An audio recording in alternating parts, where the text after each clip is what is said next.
Hello, my name's Adrian Goldberg and welcome to Byline Radio, or if you're listening on Catch Up, to the Byline Times podcast. The Byline Times, it's what the papers don't say, what radio doesn't report and what telly doesn't tell you. This time, Liz Truss has announced her resignation. What next for the Tory party? And more importantly, for the country. There are strong indications that Boris Johnson wants to make a comeback just 6 weeks after leaving office in shame. Though under new rules drawn up by the Conservative 1922 committee, he'll need to win the support of at least 100 Tory MPs to enter the race. What is all this doing to the UK's reputation abroad? We'll be hearing from Byline Times Executive Editor and co-founder Peter Jukes and former senior British diplomat Alexandra Hall Hall. Before that, though, just a reminder that Byline Radio and the Byline Times podcast are funded by subscriptions to the Byline Times, our must-read monthly newspaper edited by our colleague Hardeep Matharu, which has exclusive content that you cannot get online. I know the latest edition has just gone to print, and it is excellent. And we can report without fear or favour because there's no billionaire or shadowy corporation telling us what to say. Our funding comes from ordinary subscribers, people like you. So if you can, please subscribe to Byline Times. Head over to our website, bylinetimes.com, for more details on how to subscribe. Subscriptions start from as little as £3 a month. So go on, do it. Head over to bylinetimes.com. So then, Peter Jukes, Alexandra Hall Hall. Peter, you first. Can you sum up what has happened in a momentous day in which we've seen the resignation of yet another Prime Minister? Well, I mean, the short version of that, Adrian, is the piffle, the inverted pyramid of piffle, to coin a phrase used once by Boris Johnson, of the last 6 years is finally collapsing.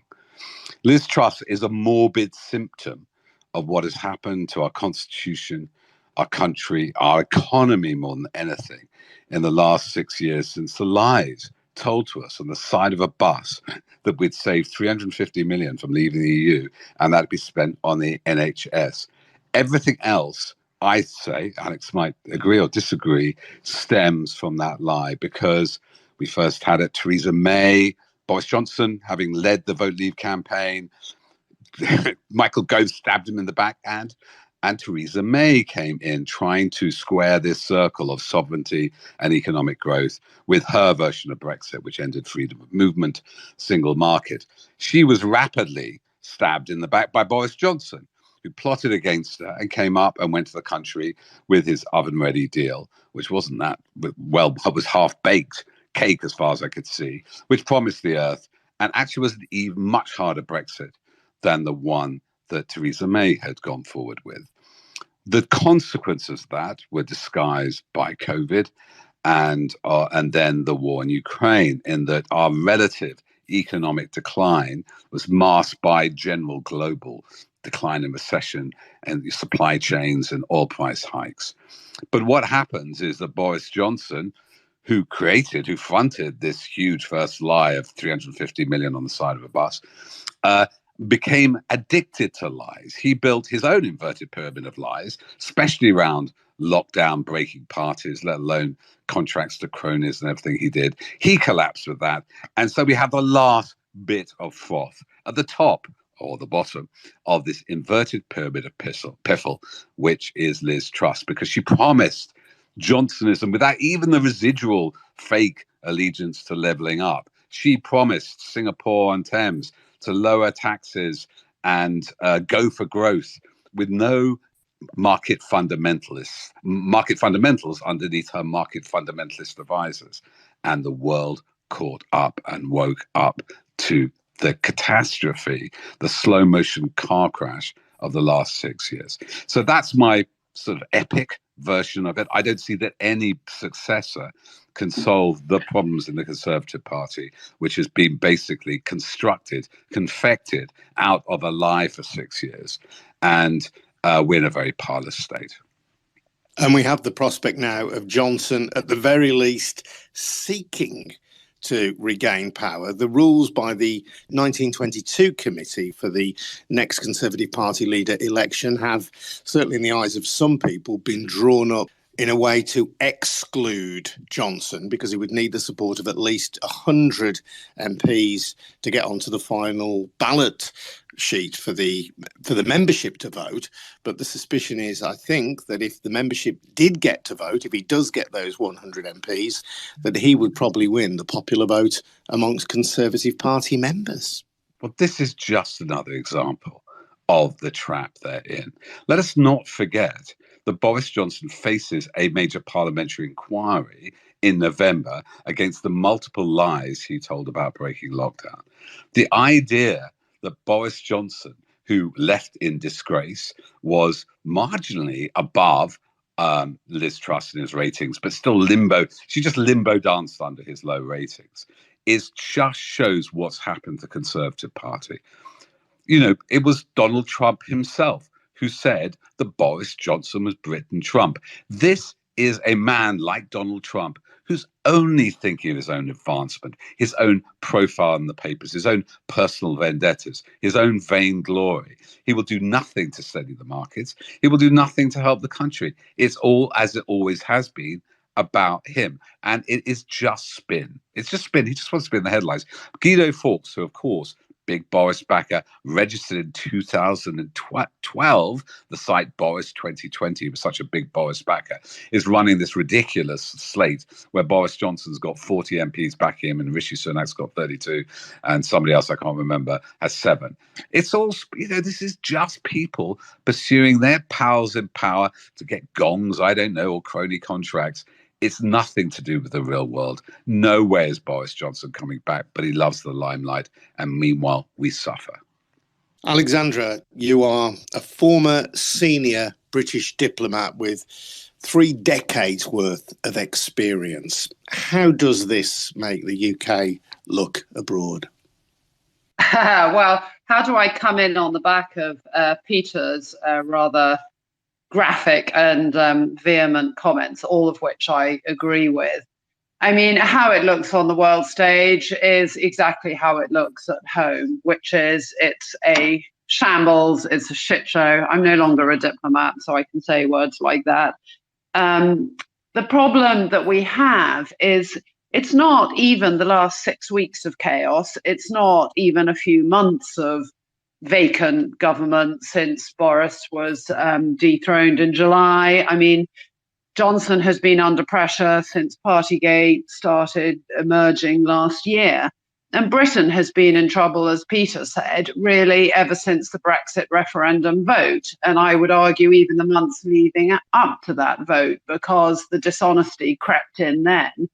And ever since the Brexit vote, politicians have been trying to rationalize a policy decision and promising things that they can't actually deliver. And the distortions and the twisting and turnings that successive governments have had to do to try to deliver what is actually not deliverable, and they have promised so much and they can't deliver it. It has distorted all our policy choices and all our politics for the last 6 years. And I think foreigners would be prepared to deal with Britain if we could just identify a course, speak honestly about it, and implement it with some sort of competence. I mean, as you will know, I was based in Washington trying to explain to Americans what was going on with Brexit. And when the vote first happened, and in the first few years, I would argue that, you know, a lot of Americans I spoke to, you know, some of them had views on the wisdom or not of Brexit, but they all trusted that at the end of the day, Britain was a sensible, competent country. We must have had our reasons for leaving, and therefore we must have had a plan for implementing Brexit, and it would be implemented in a way that reflected certain common sense principles. And I think what's been exposed is that we did not have a plan. We didn't know what we were doing. There was no strategy, and we have been totally incompetent. And that is, I think, what really worries international partners. It's not necessarily the choices we make, it's can we implement anything competently? And I'm sure members of this government will say the last thing we need is more disruption with a general election. Now, in fact, I heard Robert Jenrick saying exactly that earlier on a different podcast. We need some stability now. But if you're an international figure, do you invest time in building up relationships with whoever is the next prime minister, whoever is the next foreign minister, whoever is the chancellor, if there's going to continue to be this turmoil? Will they be willing to sign treaties with us if, maybe in another 6 months there'll be another defenestration of a British prime minister and the cabinet? So although this government likes to claim that now's not the time for an election, we need to stabilise everything, from the international community's point of view, until, this government has serially not been able to show that. And I wanted to pick up on a couple of things that Peter said. So first of all, yes, I agree. Brexit has sort of exposed all this rot, and it continues to distort all our policy choices, and it's fundamentally feeding dishonesty at the heart of this government as they try to reconcile the irreconcilable. But secondly, I think what Brexit has done is it's exposed that our constitution and our system isn't as strong and as robust as we thought it was.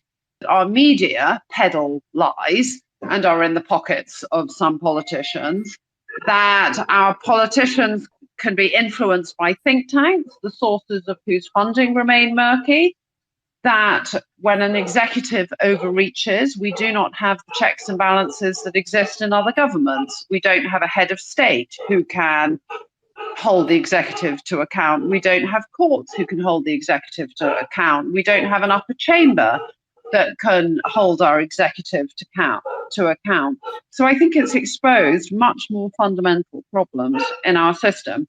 And then the last thought is, this morning as I was watching Liz Truss, I was thinking this is the inevitable denouement of, years of horrible politics.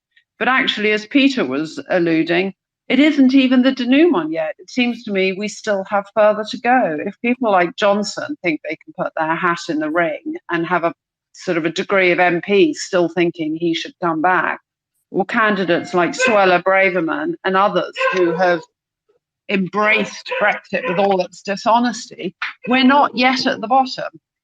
Peter, one of the few things to emerge from Liz Truss's premiership was the revelation, perhaps no surprise ultimately, that there would not be, at any point in the near future, a post-Brexit trade deal with the United States. And this was held up as one of the great prizes of Brexit. And because the Labour Party does not want to be seen to be reigniting the EU referendum Brexit war again, because it feels, I'm sure, that would be counterproductive and it would give its enemies something to seize upon. That's not really been discussed, has it? But we know from independent academic research that the friction caused by Brexit has harmed UK trade. We know that there is still an ongoing issue with the Northern Ireland Protocol, the over my dead body border in the Irish Sea that Boris Johnson said would never happen, but which nevertheless exists in practice as we speak. And the big prize, the trade deal with the United States, it ain't there. So do we need to encourage politicians from opposition parties, or indeed encourage the Conservatives to address Brexit directly? Or is it a case of waiting until a subsequent election and then simply doing deals with the EU which bring us closer without reigniting the Brexit war?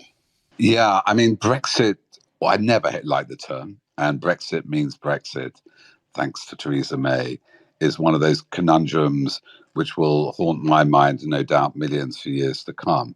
What did Brexit mean? We could have left the EU. Norway isn't in the EU, neither Switzerland, neither many other countries which have close trading relationships, which have open borders, in the case of Schengen and Switzerland, I think, or Norway are part of the single market, or other countries, Iceland. What happened was that even Daniel Hannan said, we'll stay in the single market. Brexit could have been the Norway solution. It's about taking back some of our own laws, but being close to our European partners who, by dint of gravity, being a huge market of 350 million people, created largely by Margaret Thatcher, is a bigger volume of people, much integrated supply chains than the United States. But Brexit became a way of beating over the head any other politician. Nigel Farage would always start it, oh, it's not pure Brexit, he's doing it now, it's globalist. It's Remainers, can you believe, who have brought down Liz Truss. Brexit seems to me, anytime I investigated it, talked to people, 17.4 million things, but the 17.4 million people who voted for it. That, by the way, it was a 2% margin, 4% difference, 2% margin. That means if 1 in 50 people had changed their vote, we wouldn't be in this mess. But look, people decided to leave the EU. But in Canada, because the complexities around the referendum in Quebec about separatism a couple of decades ago, they have a clarity law. What do you mean by Brexit? Do you mean leaving the single market? But there was never any clarity. It means not even joining a customs union. We now have the hardest Brexit possible. And we have inflicted that damage on ourselves because the Germans are laughing, the French are laughing. They get, all these medicine manufacturers, the car manufacturers now relocating there. I think the new Mini is going to be made in Germany. It is one of those things which I do think Alex is right. The media has a large part to blame because it was never explained which Brexit they wanted. And it inflated itself to the worst possible Brexit short of no deal, which we nearly got. That's why Johnson wanted to prorogue Parliament. He wanted to leave the EU without a deal. No US deal is going to solve that. And no US president is going to deal with the UK, which breaks treaties over the Northern Ireland Protocol. Congress, a lot of big supporters of Irish heritage who are not going to who see Britain still as an empire, are not going to see some imperial edict reneged on by the British, over the Good Friday Agreement. It is at the heart of it. And I think Alex is dead right about this. Brexit has exposed, it's the proximate cause. It is the reason our economy can't grow because we can't get skilled labor in, we can't transfer skills, we can't export properly. But at the heart of it is this imperial exceptionalism. We thought we could go it alone. We thought we're better than the Irish, whose economy is booming. Even the Northern Ireland economy is doing much better than ours because they don't have this hard border. They are part effectively of the single market, at least the customs union. So, it's just revealed to ourselves, to a certain number of people, for the Etonian upper classes, for, a lot of these public school boys I saw in Parliament last week, that their egotism and their arrogance have brought us to a tragic flaw. And in every tragic drama, that has to happen. Humility has to happen. I don't know how this ends, but it's not ending well. And one day we'll go back to Europe. There's a new agreement being written up in 2025. Our trading go, sorry about this. Yes, the ECJ can pass these laws because it's worth us giving some sovereignty up to the European ECJ in order to export, to regulate phytosanitary products, I forget those products that come from the sea, to regulate medicines, to regulate GDPR. We're trying to get out GDPR to share data over policing and security threats. You pool your sovereignty in order to be richer and more secure. And Britain has done the world a huge favor because, like Russia, not quite such an extreme, violent way, has revealed the limits of imperial nostalgia. And every right-wing party after Brexit, who used to support Brexit, their own exits, whether it's in France or Italy, now have removed leaving the EU from any of their right-wing agenda. We've been, a moral lesson to the world, but not a good one for us. Let's bring in David Henry, who has joined us. And David, I think you are a representative or spokesperson for the Alba Party, is that right? Or just a supporter? Well, no. Well, I'm not sure I'm a spokesperson for them, but yes, I am a member of the Alba Party. Yeah, I stood in the council elections, so I've gone through their vetting, and I made 2 speeches at the weekend at our conference, one on energy regulation and the other one on men supporting equality and in particular women's rights. Obviously, our party is focused on delivering independence. I think I was on your. I was listening to your thing a few weeks ago, and I'd been to a Conservative organised public meeting, which was titled "A Union for Everyone."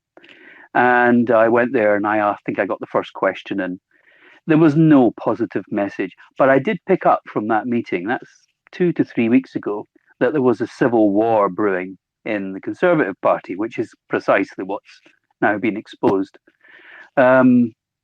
We watched this above north of the border. As you probably know, very few people in Scotland vote Conservative. Approximately 21%, I think, in elections actually vote for them. So they don't represent the majority in Scotland. And we watch in horror as, obviously in Scotland, in 2016, 62% that took part in the referendum for Brexit voted Remain. And all the things that were being predicted that would happen, Scotland exports more than it imports. So, of course, the EU is a much more important part of our economy than the UK as a whole. But the damage was obvious to anyone that knew how our economy works and how reliant the UK was on free movement of workers and free movement of goods and services. And to watch them cut one of their arms off, and we're held captive, so we can't fix this, is astounding. And to watch them now say, "We'll bring back Boris," my God, can anyone imagine what would be the situation we'd be in if Boris had sent the second letter where he supported being in the EU? I think we'd be living in a different world, and we wouldn't be having all the problems that we're having now. Let me bring Peter in there, because Peter, you've talked about the ways in which Brexit has harmed this nation, and I think this is one of the most obvious ways, isn't it? The differences that there are, which many people celebrate, between Scotland, England, Wales, Northern Ireland, and so on. Those differences have become deep divisions, and I respect the fact that, of course, there are people who seek independence in all of those constituent parts of the UK, but unquestionably the divisions, which perhaps to an extent have always been there, a wedge has been driven between different parts of the union by this.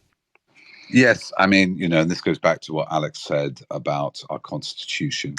We sort of semi-reformed it, some changes to the House of Lords, sort of some form of devolution, which now it appears is subject to the whim of the courts. But I think this is divide and rule. This is imperial divide and rule, which goes beyond the nations and regions of the UK.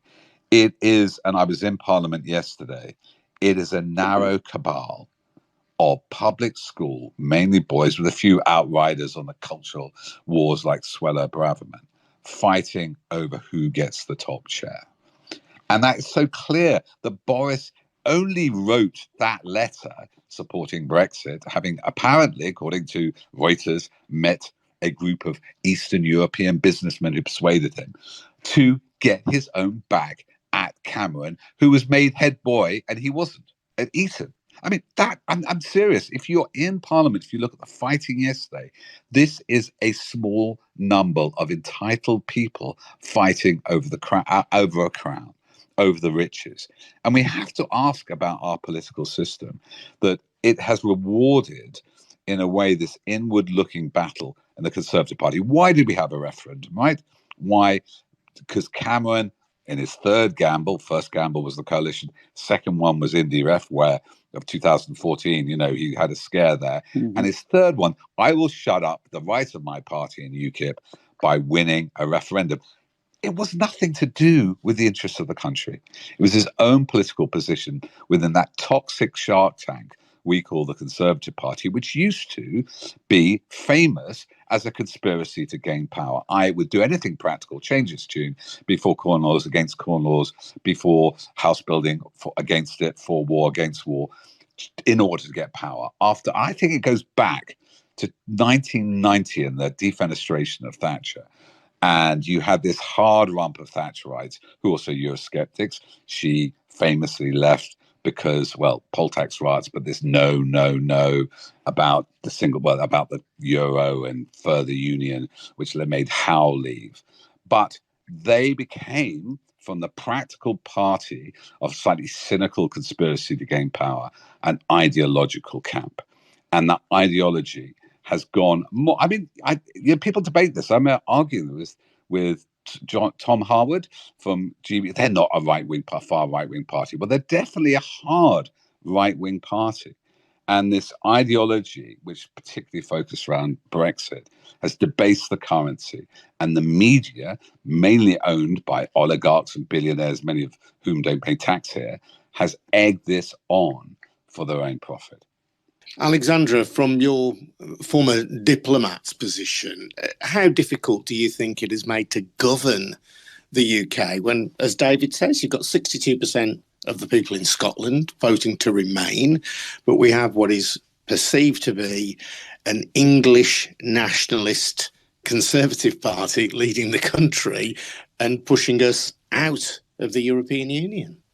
Well, the whole thing is just a complete tragedy because Brexit, I don't think it was a wise decision, but it needn't have turned out the way that it has. And Theresa May bears huge responsibility for this. She could, when she became Prime Minister, have taken the time to have a national consultation on the options before us in delivering Brexit and the pros and cons of each one, and involving the Scottish and the Northern Ireland and the Welsh parts of our country. Instead, what was delivered was an English Brexit, largely, dictated by the most extreme wing of the Conservative Party, claiming a mandate they did not have to deliver the very hardest form of Brexit. And from that has stemmed all the ensuing problems because different sectors of society were marginalised. So business people had clear needs for what kind of Brexit could have been pursued, and they were marginalised. People who relied upon foreign labour were marginalised. The civil service, who normally give advice on the pros and cons, have not just been marginalised but heavily slandered. Anyone who voted Remain was accused of being Ramonas. The courts, who tried to enforce some kind of due process in how Brexit was delivered, and including insisting that there be votes in Parliament, they were attacked as traitors. And Liz Truss's biggest mistake when she came in, I mean, she was incredibly rude about almost every single sector of the society. She was rude about Nicola Sturgeon. She has been very dismissive about the needs of people in Northern Ireland. She was rude about President Macron. She then, during the conference, dismissed, again, huge swathes of the population as being anti-growth.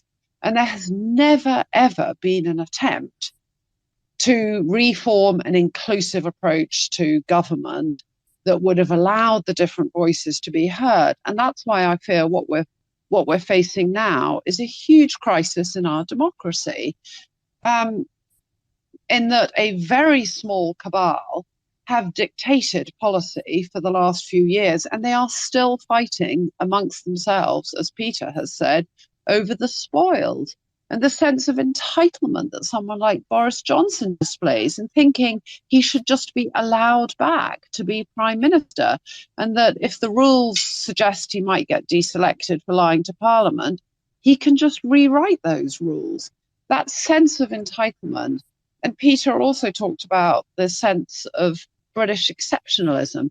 I used to host various members of government and various MPs through Washington in my time in the embassy here as Brexit counsellor.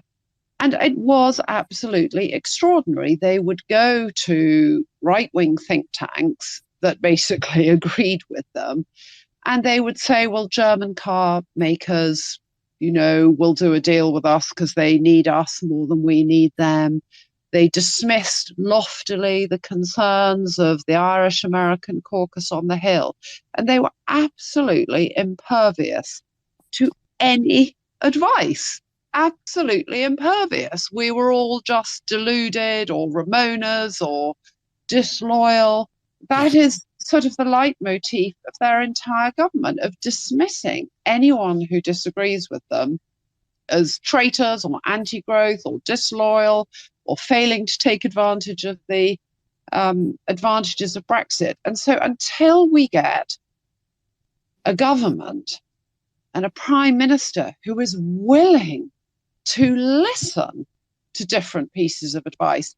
Again, Liz Truss and Kwasi Kwarteng, what was one of the first things they did is they sacked the permanent secretary at the Treasury and refused to allow the Office of Budget Responsibility to publish advice. And that has been the leitmotif of this government. It's an ideologically driven government that drowns out voices that don't agree with them. And this is a problem with our democracy. It's not democratic. And I've been following on Twitter all today, voices saying, no, we shouldn't have a general election because this government has a mandate for another 2 years. We voted and they have another mandate. But that is not democracy. Same with the referendum.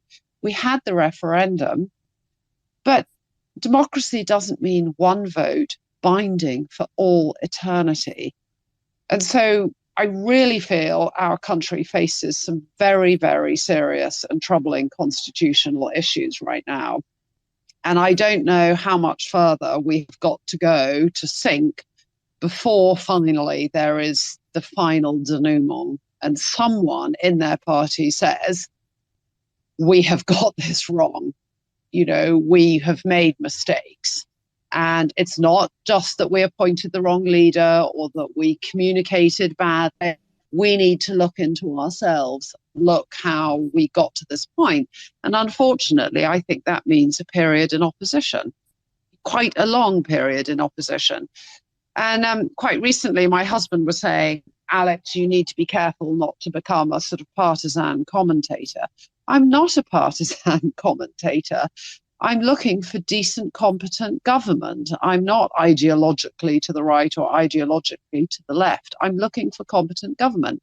We have not had that for the last 6 years. We have not had competent government. More fundamentally, we've not had honest government. That's what we need to return to. It's not a left-wing thing or a right-wing thing. That's great insight as well from your professional perspective. By all means, hang around and we'll come back to you shortly. And likewise to Peter. Got quite a few people who want to chat with us as well tonight. So it'd be great if Peter and Alexandra want to hang on and react to some of these callers. Usually get some very good callers on these as well. Here's Omar, who is in the United States. Omar, long time no speak. Welcome to Byline Radio. You're right. Thank you, Adrian. I really appreciate what you do as always. And Peter and Alex and Alexandra and David, thank you for the points you're making as well. I wanted to say a couple of things, and I think Alexandra in particular touched on a number of them. For me, the key is governance. What is governance? That's the thing that we have to ask ourselves on a more general point, what governance is. Because under the Tories, what we've seen is governing of self-interest rather than governing and running government for the benefit of the people of the country. When you have 5 prime ministers in 6 years, that is not government. It's destabilization. That is instability. And I think one of the things that Alexandra pointed to that I agree with is that it leaves the United Kingdom extremely vulnerable and certainly puts us in a very, very insecure footing. And what Peter talked about with this floodgate to instability in the country is spot on. And the last thing really that I want to say is just look at what has happened in these last few weeks, the last few years, the way that people in the Tory governments recently have done things, ignoring investigations, ignoring civil servants who do independent investigations, openly, arrogantly flouting any kind of protocol, the unlawful proroguing of Parliament. These do raise very severe and serious constitutional questions. We don't have a fixed constitution per se, but we are supposedly governing with consent. But what we have are people now who are running roughshod over any kind of notion of implied consent in government, and it makes the country a very, very vulnerable country. And I share the concerns that Alexandra in particular has raised about all of this, and how far structurally will the United Kingdom sink before we do something, because this is a very, very dangerous state of affairs. And I agree. Democracy is at stake, to say the very least. I think it's been at stake for a long time, but it's been at stake. It's really at stake now. We're not going to have a general election for at least another year or two, unless the next prime minister calls a snap general election. This is all about governing self-interest, and it's deeply troubling. That's a really fascinating insight, Omar, and observation. And Peter, I'll get you to respond to what Omar was saying about the ultimate threat to democracy, which I think is what he's driving at in the UK. And Indra J on Twitter makes a comment which plays into this, I think, Peter, saying that I think we're also missing the huge white elephant in the room, Russian money and interference. We know that Trump and Brexit are the results.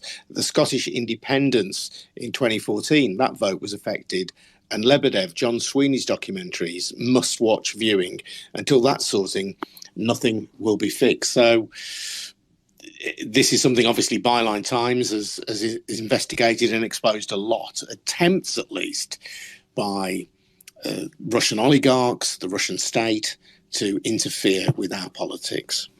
And look, we've looked at the Nafeez Ahmed, our great special investigations correspondent, has looked at US intelligence analyses, which confirmed our story for the last 6 years, that Brexit was the biggest foreign policy coup for Vladimir Putin.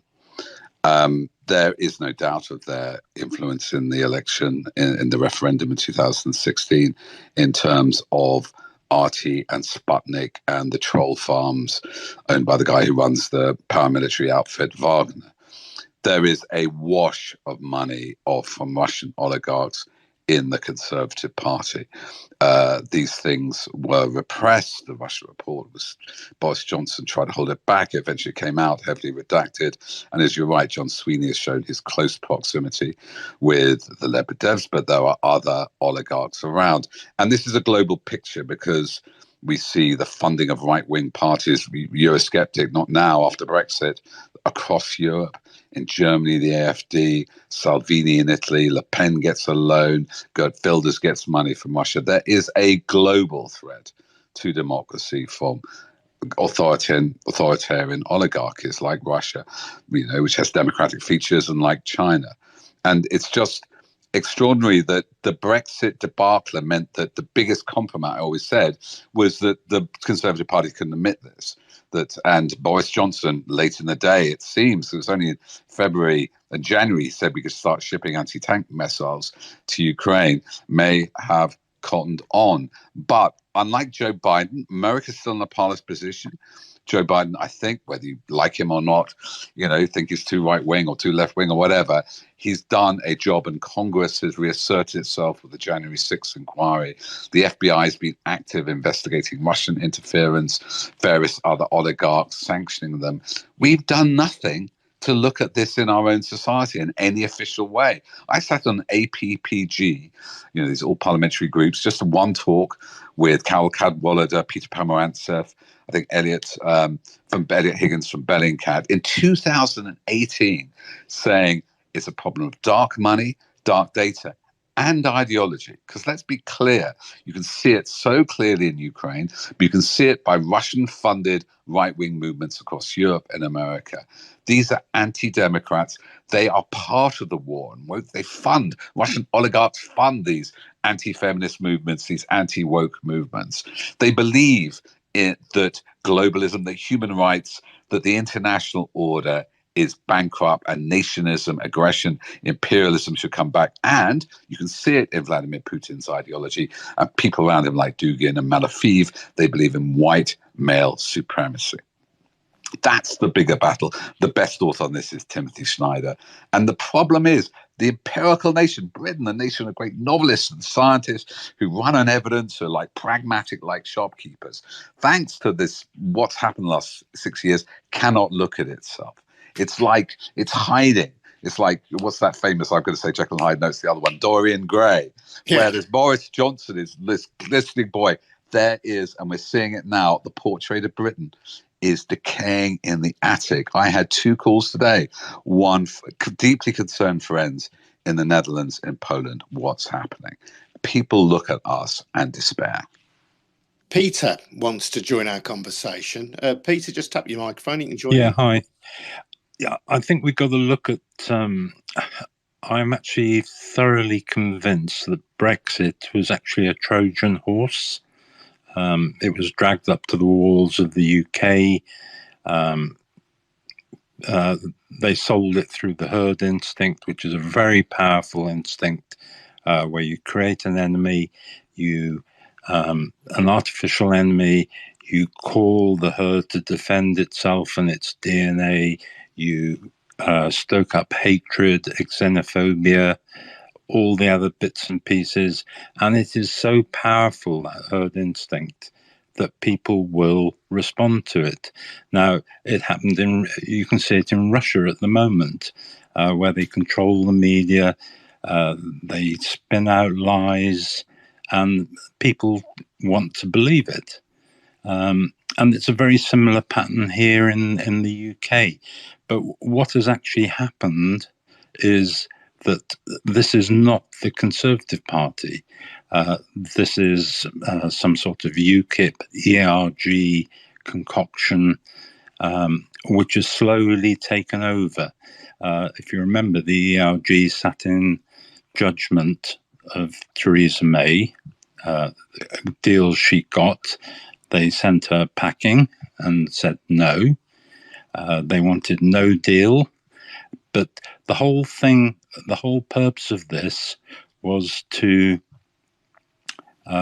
create a blueprint from Tufton Street to put an authoritarian sort of regime in this country, which was low taxes for selected groups, deregulation, to then kind of drag the whole country down, take away people's rights, worker rights, and all the other rubbish that we're looking at, they're trying to put into place. They want to, I think it was Baker who actually openly said, I want to dismantle the UK, but to create it into what? Some sort of authoritarian experiment to benefit an elite only. So I don't see this as a Conservative. I think there's a massive split in the Conservative Party at the moment, which is a big proportion of the ERG,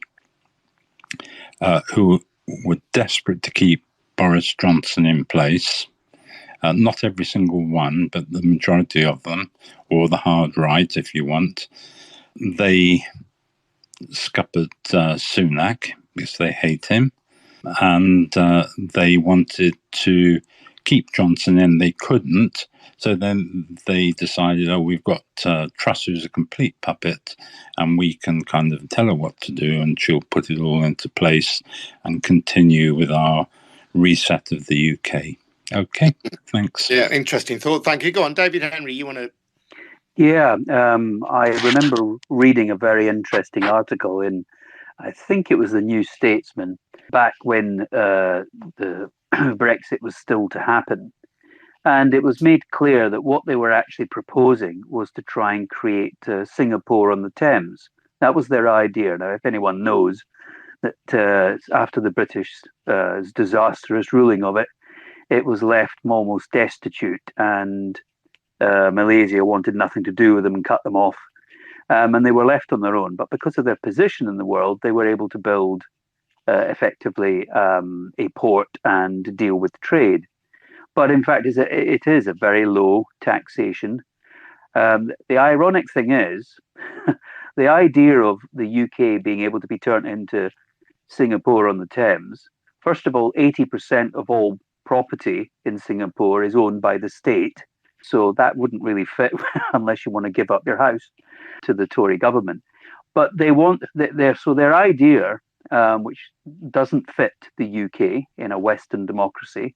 You have very few human rights in Singapore, so freedom of expression is curtailed. There's many issues that don't fit a Western democracy. But that is what this Tufton Street group are looking to do. They're looking to, as far as I can tell, dismantle the UK's economy. There's talk of free ports. Free ports means there's no laws, no rules, no minimum wages, no nothing. It's run by a company for the benefit of the company. So this is trying to take the UK back 100 years and re-establish the British Empire, thinking that somehow Britain will be next to Europe. They couldn't. I mean, I agreed with a lot of what Peter had said. The mentality that was being pushed in 2016 to win that vote was that somehow Britain is exceptional. We're an exceptional country. Normal rules don't apply here. We can disconnect ourselves from the single market and the 500 million consumers just 23 miles away. And somehow they wouldn't dare want to put up barriers because they won't be able to sell us their BMWs. Well, the truth is, and if anyone had bothered to look at it, I think the EU's exports to the UK, it's 4%. 4% of all EU exports came to the UK. 46% of the UK's exports went to the EU. And I remember discussing this with people. Who do you think it's going to damage the most? It's certainly going to be hardly noticeable if the total amount being export is just 4%. But if you're relying on 46% of your exports to go to that market and you get cut off, who does it hurt the most? The truth is, the UK, and I've been seeing reports elsewhere, Brexit is damaging every part of our society, whether it's jobs, investment. We've got a shortage of skills. Well, of course we've got a shortage of skills because we made people feel very uncomfortable and they weren't welcome here anymore. Let me bring in Hannah. Welcome, Hannah. Your first time, I think, on Byline Radio. Hannah Ali, good to speak to you. You're right. Thank you very much. I'm a big supporter of Byline Radio, and it's not the first time I do follow you. It's just, yes. I've listened to a lot of speakers, and they have touched they've spoken about a lot of things that are actually real and fundamentally that is affecting us. But there is also one aspect of it that we are not looking at it. And I would like to bring this to the focus, which is lack of a strong opposition party. Currently, I am a Labour member, just for disclaimer, but we have a lousy opposition party. And this has gone, they've not been there to do actual job to get the Tory government to put them in check. So we have two problems at the same time. Yes, Tory government has have been messing up a lot. They've done a lot of things, as everybody else say. I agree absolutely with Alexandra, Peter, and so on. But at the same time, we are lacking a strong opposition party that can hold the government into question. They are doing it, but I do not find it to be a strong opposition government. Hanny, sorry to interrupt you, but you are a Labour member, are you? But you feel that your leader, Keir Starmer, isn't doing enough to hold the government to account? Absolutely. I do feel Keir Starmer is not doing enough. At times, I feel like he's just merely doing a lip service to whatever he's saying. And I don't feel like he is actually representing me or representing the Labour Party as it should be. And he is not a strong opposition leader. If we had a very competent opposition leader, most of the things the current government will not get away with it up to some extent. I'm not saying that everything the Labour Party could stop it. That is how it is. in the parliament, we do not have the numbers. But at the same time, if there was strong Labour opposition party, or he would have been able to rally actual some of the Conservative Party MPs. He could have rallied most of the other parties as well, and be a fierce and a strong opposition to the government and question the government in every aspect and every angle. But I don't think they've come as strong as I would love them to be. Okay, well, let me ask Peter what he thinks of that. Keir Starmer, Labour generally not doing enough to hold government to account. Okay, I have this. I am a senior member of the Byline Times team. I'm in my 60s. And I saw the impatience about Starmer. It's not very good 6 months ago. And I kind of thinking, let's see. Obviously resentment from the left. They are doing a bit of what Blair did in the 90s, and I think unnecessarily extirpating some more left-wing members. But that aside, I was in the PMQs for the first time ever, as I said yesterday. And Starmer was pretty much wiping the floor with Truss. That might seem quite not a difficult task. And there's a great line, isn't there? Never interrupt your enemy when they're making a mistake. What I would say, not by way means of justification, just by means of observation, I think it may have been even on your program I heard this, Adrian, when you talked to the former deputy leader, Tom Watson. I mean, basically, Starmer took over from Corbyn thinking they wouldn't be in power until the election after the next one. And members of my staff saying Johnson's going to get 2 terms, isn't he? I mean, if you didn't look at the inverted pyramid of piffle of lies, you might think that. But I think my hunch was, no, this is all, as Alexandra confirms, this is all built on lies, and lies, the cost of lies as they come crumbling down. So Labour weren't thinking so much about taking power as that, how do we reform the opposition? And it's only now, like, they're beginning to come out with policies like an energy company, like, reforming the House of Lords. I hope they get their skates on. I don't really see in this age and time, I mean, you have to attend all the debates, see various other front bench members, Yvette Cooper tackling, all the terrible things which Braverman and before that Priti Patel were doing. You have to see that. If you're only watching PMQs, it's sort of like sports. Oh, Johnson was good this. Oh, she wasn't bad. Oh, Starmer wasn't very strong with that punchline. But I think they are beginning to get their act together. But in a way, with all political parties, it's about, it's war by other means, and you force them. You force them to take this on the agenda, electoral reform, whatever. Alexander, constitutional reform. We are, in the end, I think we're too easily led and not activist enough, because politicians do what they have to do. And you box them in a corner and say, you've got to reform this thing. You create a movement. Journalism has a vital role here. I mean, our plan, if Starmer looks like he's going to enter office soon, is to start going through all the things we've detected in the last 4 years. Alexandra talks about the dysfunctions in our democracy, the unfairness, the idea of these think tanks, by the way, which could well be funded by Russian money, because they don't say. Danny Blanchard always asks them, they never answer. That these think tanks who call themselves free market are actually just promoting oligopolies. It's cronyism. It's all the kind of thing Adam Smith would have hated, perpetuated by the Adam Smith Institute. We've got to go through things like why they have charitable status. All these things, put it on the agenda and say, why, Labour, aren't you doing something about it? Because ultimately, in democracy, they respond to us. Can I chip in? Yeah. Hey, so it's been great listening to these different perspectives. I mean, I'm afraid I agree a little bit with Hannah, in fact, quite a lot about the opposition. And the title of this session is Truss Quits, What Next? And I feel sorry to have to say this, but one of the big reasons for Boris Johnson's win in 2019 wasn't just his simplistic message about getting Brexit done, but that the opposition did not have a compelling alternative to offer.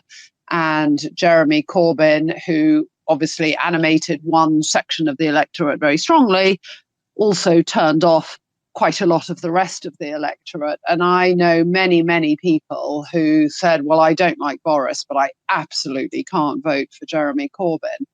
And we've spent a lot of time saying how dishonest Tory politicians were about the implications of Brexit. But I'm afraid it is also the case that Labour has been extremely disingenuous in its Brexit policy, in explaining the implications of the various options leading up to the vote, being a little bit ambiguous about how they would negotiate a different deal, and even now ruling out rejoining the customs union or the single market. Now, I understand the sort of domestic political calculations. We need to get into office and we mustn't scare off Brexit voters. But we need our leading politicians to be honest to our voters. And they are still themselves not being fully honest about the implications of staying out of the customs union and the single market. So I'm afraid I do agree that Labour has been a bit timid in, the battle is being fought on the Conservatives' turf the whole time. And I do wish Labour could not just position itself as being a safer, duller, less chaotic alternative to the Conservatives, but really, really spelling out more clearly what they would do differently. And for some reason, they've not yet, as far as I've been able to see, been able to do that. Can I butt in quickly? Yeah. Alexandra, hold on a sec. I wanted to put a point to Hannah, actually, because I wondered, Hannah, and picking up of Alexandra's point there, if being dull and competent is kind of what Keir Starmer aspires to. Perhaps he aspires to more than that, but I think he gives that impression often that being dull and competent is where he sees himself, really. Let's not frighten the horses. When you heard Jeremy Hunt delivering his response to becoming Chancellor and reversing the national insurance reductions and reversing, U-turning on the 45p rate of income tax and so on, you kind of thought, maybe Jeremy Hunt is dull and competent. So Labour, as you say, Hannah, has kind of got to carve out a bit of space for itself that is different to simply dull and competent, doesn't it? Absolutely. And he's, I think the lack of confidence, and I'll go as far as saying incompetent of the Labour leader, is that he is not a risk taker. He does not want to put himself out there and, say the things that, it might be risk. It might look, but how is that going to respond, or how is the electorate going to take it? But that it's a risk that you have to take as a leader. You have to make the tough decisions. And what I see from Keir Starmer is he does not want to make that bold moves, and he does not want to take that risk, whether it's a reason of appeasing part of the members or the actual electorate. So we need somebody who is bold enough and who can take risk. It's actually very frustrating when you can see all the mess and all the drama that is unfolding on the other side. And if you look at the polls, the difference between at the best times when Boris Johnson was Prime Minister, and all the chaos and everything that was unfolding during the pandemic and afterwards. And if you look at the polls, the difference, the gap between the Labour and the Conservative was absolutely minuscule for me, and which it shouldn't be, with all the drama that was unfolding within the Conservative camp. And all this is because my leader, or our leader as the Labour Party, which actually I did not vote for him anyways, is not taking a strong stand. He's not willing to take chances. He has not put his strong foot forward. Is there a particular policy or area of policy, Hannah, that you'd like to see him saying something distinctive and strong about that he isn't at the moment?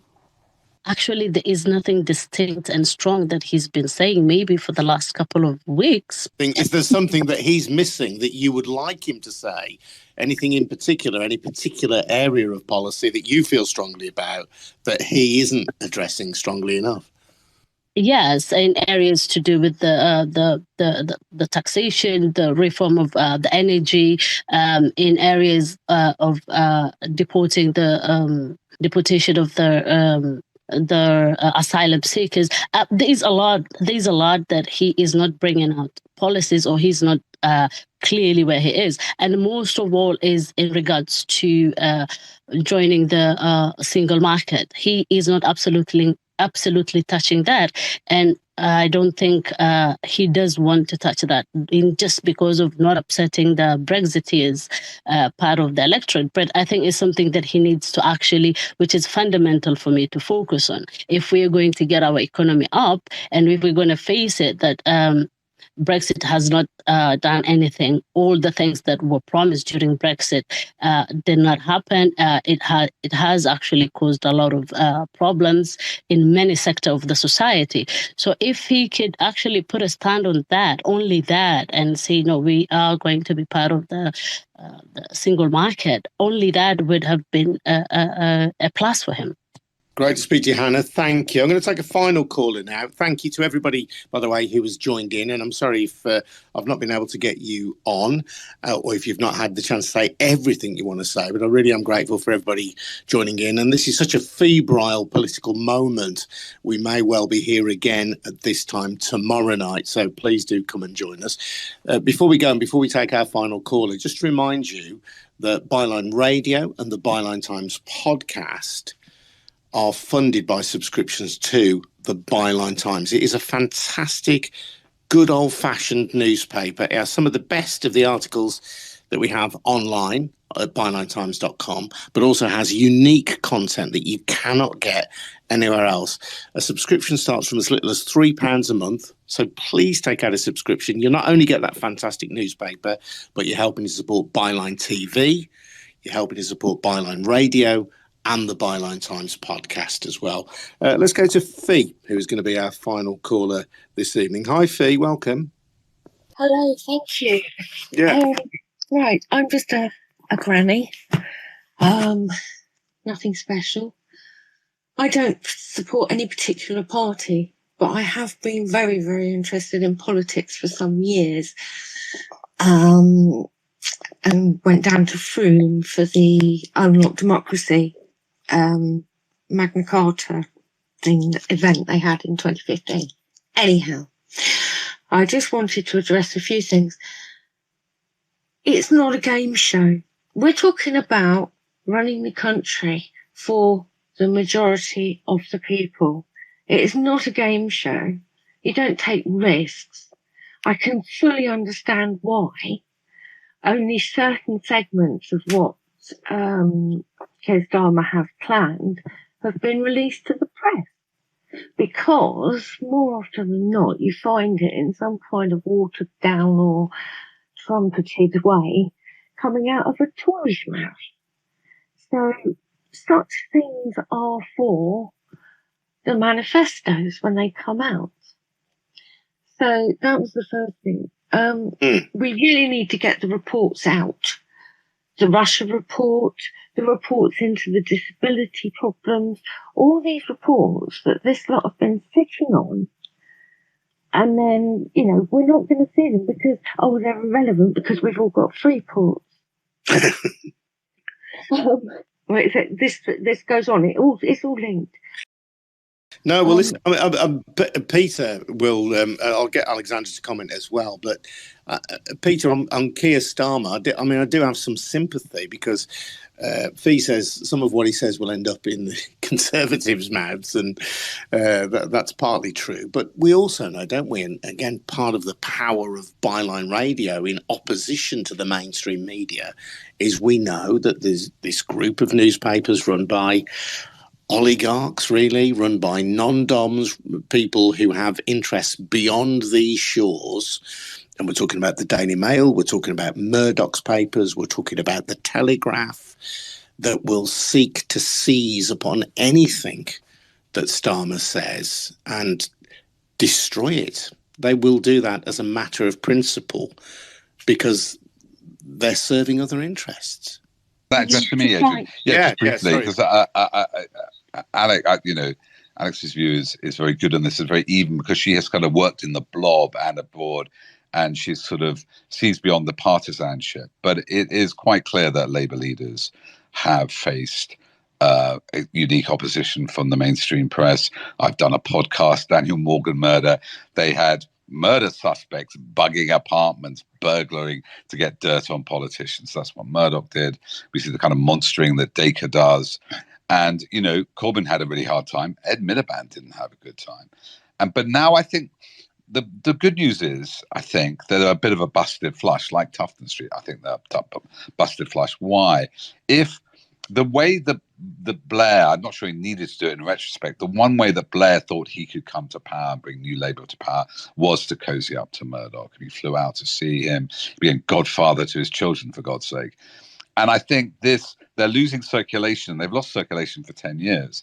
And these papers, they do still set the agenda. They still bully the BBC and get them, you know, all their papers on the front page of the, paper review every day. But their circulation is declining. And I'm really, honestly, for the last 10 years, if you look at how they shut down the second part of the Leveson inquiry into press ethics, if you look at the way their former employees, Michael Gove and Boris Johnson, were boosted into power, the papers have basically become a lobbying outfit. This isn't free market. This is a stitch-up whereby they get to choose who's in power.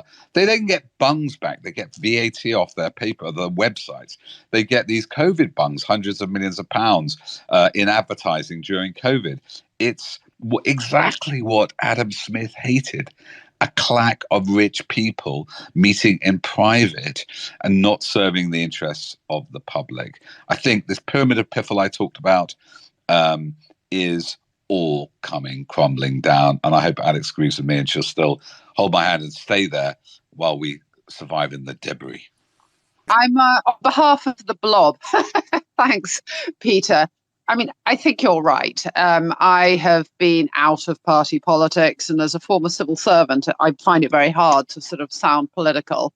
But yes, I think there is a huge problem of the cozy nexus of politicians, media barons, political party donors, and business barons who belong to the same clubs or meet at private dinners and stitch things up. And I think it goes back to the state of our democracy. And it is really worrying to me. And it is worrying to me that some of these cronies and donors then can be offered peerages and then get into the House of Lords. So what the last few years have exposed to me is that we need to look really carefully at the structure of our government, because it's manifestly obvious to me we don't have the sufficient checks and balances. And this sort of reliance on, good public school, I don't like to be classist either, but this sort of good chap theory that, we were all at school together and we're decent good chaps, that manifestly has failed as well. That is obviously not the case. And we need more robust systems in place to expose wrongdoing. And I also believe we need to look at first past the post as an electoral system, because it has produced these completely skewed outcomes and they don't reflect the balance of opinion in the UK. And I think someone said earlier on, so many of us feel marginalised, and we're sort of held captive while this Tory leadership contest plays out again. And we have to sort of look on mutely with no voice in it and no say, and that is not democracy. And so I'm sorry to keep harping on that, but that was probably my final contribution. No. I need at least another 3 gin and tonics. I was going to say, and meanwhile, thousands of children who are in poverty are not eligible for school meals, but simply being on universal credit is not enough to qualify for a school meal. People are genuinely concerned about whether they're going to be able to heat their homes this winter. It's like Fee said, I'm sorry to cut into you, but she said it's not a game show. Quite right. Yeah. And I will shut up there. Okay. It's been great to have you on. Thank you. And thanks for sticking around, Alexandra. Thank you, Peter. It's been great to have you for the duration as well. And I know these spaces can go on for a little while, but that's part of the joy of them as well. They can be a bit free-flowing, and I'm grateful to everybody who has joined in. As I say, sorry if you didn't get the chance to express everything that you wanted to, or if you didn't get on at all. But I'm still grateful for you for taking part, and for everybody who just listened. And just please spread the word around your social media. You'll see this link on at Byline Radio to this show, and it will emerge then as a Byline Times podcast. Please share, spread the good word, and we will be back very soon with more of this. But it has been a momentous day. Don't forget to take out a subscription as well to the Byline Times. Get details at bylinetimes.com. And finally, thank you to Harvey White, who does so much great work in producing these Byline Radio episodes and turning them into Byline Times podcasts. Right, I'm Adrian Goldberg. Thanks, everyone. See you soon now. Cheers. Bye-bye.